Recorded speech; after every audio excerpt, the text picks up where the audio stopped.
قضا منځونه راګرځول.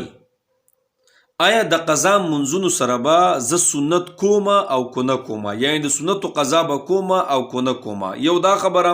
بله دا خبره جی چې د هر مانځه نه پس په هغه یو مونځ راګرځومه که نه. مثال که طور پر ما د ماسپښین مونځ قضا شوی، نو د ماسپښین مونځ نه به زه د ماسپښین دا مونځ کومه که نه، د بل مونځ سره یې زه راګرځولی شم. او بل دا سوال جی چې یو ګنټه دوه ولې زه وباسم که نه، دا ټول قضا منځونه پکې زه راګرځولی شم او که نشم پکې راګرځولی. او د ویترو قضا شته او که نشته. نو دا یو دوه درې سوالات دي، دې باره کې ما ویډیو کړی هم به مخکې، خو ډېرو ملګرو دې تپوسونه کړي دي، نو ما وی چې پیره پې شارټ ویډیو تاسو ته بیا سازه کړم ښه. او دا د زنانو دپاره هم دي او د نارینهو دپاره هم دي قضا منځونه ښه. ګوره د چا نه قضا منځونه چا نه قضا شي، نو هغه چې کله منځ راګرځوي که نه، نو جی د سنتو قضا نشته ښه، یعنی سنت د باندې نشته. چا نه چې مونځ قضا شي نو بیا چې هغه راګرځوي نو بیا د سنتو قضا نشته، سنت په څه کوي نه راګرځوي. صحیح ده. دویم دا خبره چې اوس ما د ماسپښین مونځ قضا شوی دی، نو زه چې په سبا له یا څه موده پس د ماسپښین مونځ پسې به زه د ماسپښین مونځ راګرځوم که نه، د ماښام د مونځ نه پس هم کولی شم، د ماخوستن مونځ نه پس هم کولی شم، مازدیګر مونځ نه پس هم کولی شم. دا ګډوډ مونځونه زه بیا کولی شم او که نه شم کولی. نو ګورې زما د مونځونه قضا شوي دي. مثال که طور پر ما نه د سارې مونځ قضا شوی دی، هغه زه د ماخوستن مونځ نه پس هم راګرځولی شم، د ماخوستن مونځ نه مخکې هم راګرځولی شم، د ماښام د مونځ نه پس هم راګرځولی شم، د ماسپښین د مونځ نه پس هم راګرځولی شم. پوه شوې؟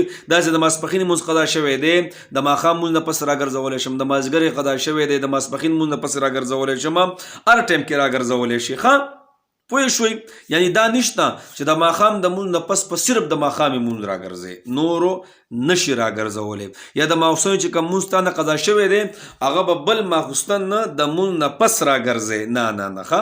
دا کم ترتیب چې ما تاسو ته یاد کو نو دغه ترتیب کولی شي ښه. د هر مانځه نه پس کو یو مونځ راګرځولی شي نو بالکل راګرځولی شي ښه، بل دی ولینی ښه.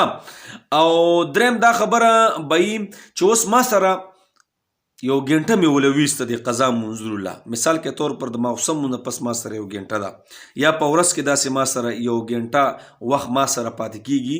د زوال دا ټایم نه، زوال د پاکستان د 12 نه 12:30 پورې لږ بږ دغه ټایم نیمه ګنټه لږ بږ ټایم په دغه کې به مونځ نه کېږي، دغه کې د سره مونځ نه کېږي، قضا منځونه پکې هم نه راګرځولی کېږي ښه.